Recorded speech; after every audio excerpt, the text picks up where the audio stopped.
Hello students, welcome back to F learning. तो आज की इस वीडियो के अंदर हम लोग डिस्कस करेंगे एनटीएचपी आईबीए कराची 2026 टू 2027 का सिलेबस, उसके पास्ट पेपर्स और उसके साथ उनकी प्रिपरेशन टिप्स।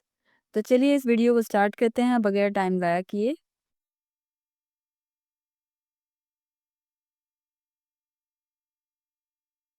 तो देखिए हमारे पास होता क्या है कि जो पेपर होता है एनटीएचपी का, उसके दो पोर्शंस होते हैं।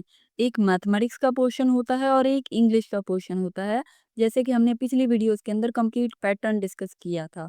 तो सबसे पहले हम लोग देखते हैं कि जो मैथमेटिक्स है उसके अंदर कौन कौन से टॉपिक्स इंपॉर्टेंट हैं।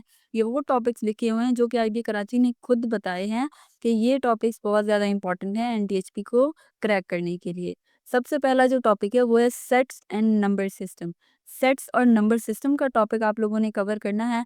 ये 8 से पढ़ाया जाता है, ये 6 क्लास से मैथमेटिक्स की बुक से ये स्टार्ट होता है और ये फिर चलता ही जाता है जब तक आपकी इंटरमीडिएट कंप्लीट नहीं होती तब तक। तो आपने सेट्स का चैप्टर कवर करना है। उसके बाद फैक्टराइजेशन, एक्सपोनेंट्स और एक्सप्रेशंस, ये वाले टॉपिक आप लोगों ने कवर करना है, जिसमें आप लोग सबसे पहले फैक्टराइजेशन वाला टॉपिक कवर करेंगे। उसके बाद आप एक्सपोनेंट्स पढ़ेंगे और उसी के अंदर हमारे पास एक और चीज़ आती है जो कि होता है एक्सप्रेशंस। ये वाली चीज़ें आप लोग कवर करेंगे। जो थर्ड है हमारे पास वो है इक्वेशंस एंड इनइक्वालिटीज। आप ये वाला टॉपिक कवर करेंगे। उसके बाद है algebraic representation, sentences and manipulation. ये आपके मैथमेटिक्स के अंदर एक टॉपिक होता है जो है अलजेब्राइक रिप्रेजेंटेशंस, यानी अलजेब्राइक इक्वेशंस वगैरह ये सारी चीज़ें।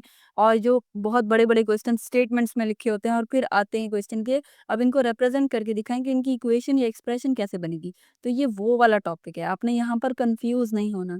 उसके बाद है सेंटेंसेस एंड मैनिपुलेशन। ये भी इसी के अंदर आता है, जिससे आप लोग क्या करते हो, अलजेब्राइक रिप्रेजेंटेशन करते हो और इक्वेशंस बनाते हो सपोज करके चीजें। For suppose x is equal to y plus 2z, इस तरीके से। उसके बाद है डेसिमल फ्रैक्शंस। डेसिमल फ्रैक्शंस का टॉपिक है और है प्रेजेंटेशंस। आपको पता होगा फ्रैक्शंस क्या होती है, तो आपने फ्रैक्शंस आपने कवर करना है। उसके बाद डेसिमल फ्रैक्शंस कर लें। उसके बाद आप लोग कर लें परसेंटेजेस को कवर। उसके बाद है ratio, proportion, rate and variations. ये सारे टॉपिक्स आप लोग कवर करेंगे। ये जो है ना, ये बड़ा टॉपिक, ये एक टॉपिक नहीं है, ये अलग अलग है। आपने रेशियो पढ़ना है। रेशियो एंड प्रोपोर्शन वाला एक चैप्टर होता है मैथमेटिक्स की बुक में, आपने वो वाला चैप्टर अच्छे से देख लेना है। उसके बाद रेट और वेरिएशन वाला। उसके बाद है हमारे पास sequence and series. Sequence and series का टॉपिक बहुत ज़्यादा इंपॉर्टेंट है, ये एनटीएचपी में हर साल लाजमी आता है। उसके बाद है हमारे पास मैट्रिसेस एंड डिटर्मिनेंट्स। मैट्रिसेस और डिटर्मिनेंट्स से हमारे पास बहुत ज़्यादा क्वेश्चंस आते हैं। एनटीएचपी जितनी बार भी होता है, मैट्रिसेस और डिटर्मिनेंट्स लाजमी क्वेश्चन आता है। कुछ भी आ सकता है, इसका ट्रांसपोज फाइंड आउट करें, इसका इन्वर्स फाइंड आउट करें, इक्वेशन को प्रूव करें। तो इस तरीके से रिलेटेड कोई भी क्वेश्चन आ सकता है, लेकिन ज़रूर आता है। उसके बाद जो पॉइंट नंबर 9 है वो क्या है, roots and rules of logarithms. Logs लाजमी आते हैं, रूट्स और लॉग्स, रूल्स ऑफ लॉग्स। ये वाला टॉपिक बहुत ज़्यादा इंपॉर्टेंट है। ये एनटीएचपी में भी आते हैं और बात ये है कि ये आईबीए कराची के डायरेक्ट टेस्ट में भी आते हैं।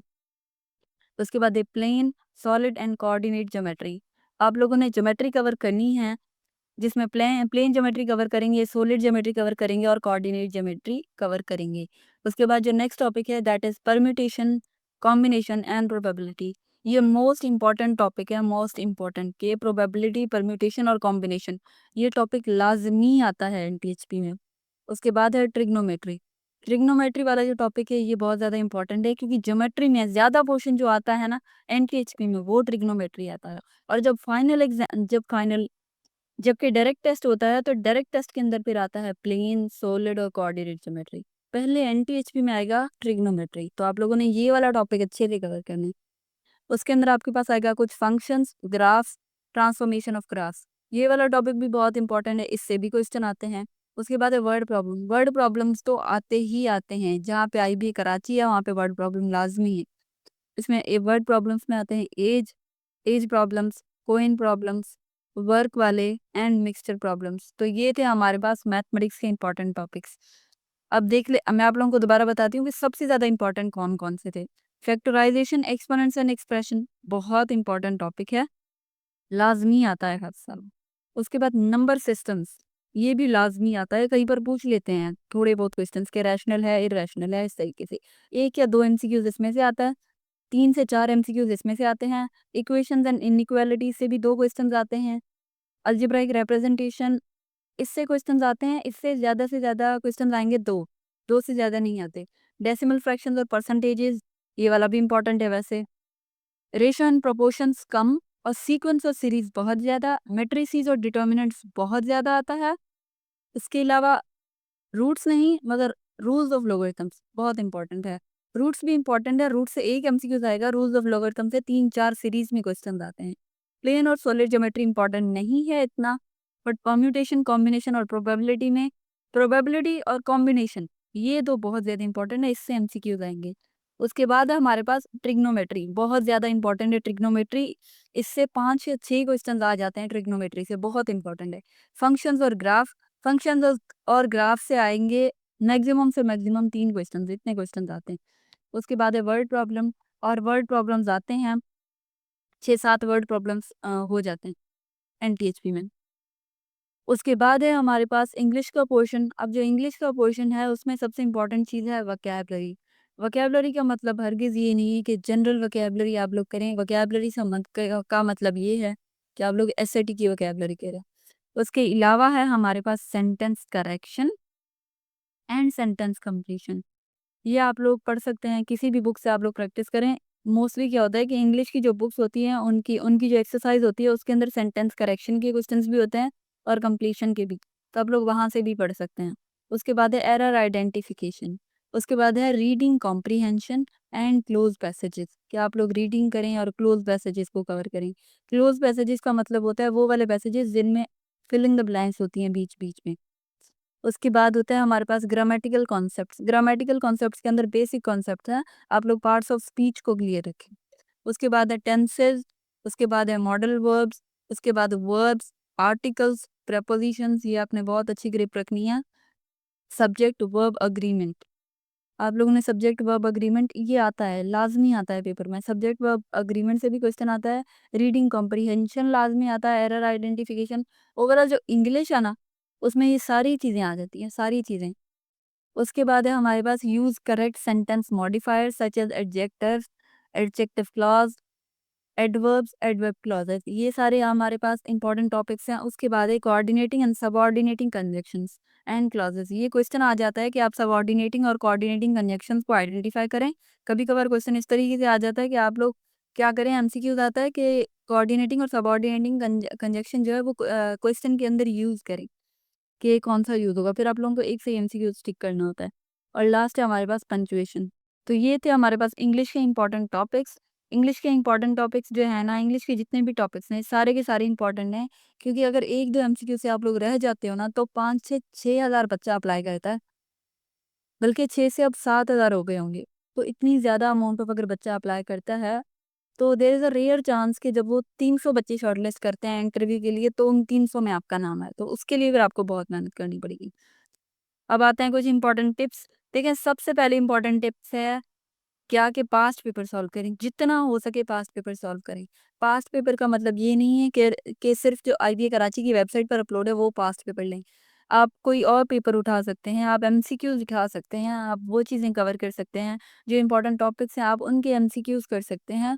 लेकिन एक चीज़ का वो करें कि आप एप्टीट्यूड की बुक नहीं उठाएंगे। एप्टीट्यूड की बुक इतनी वर्थ रीडिंग नहीं है आईबी कराची एनटीएचपी के लिए।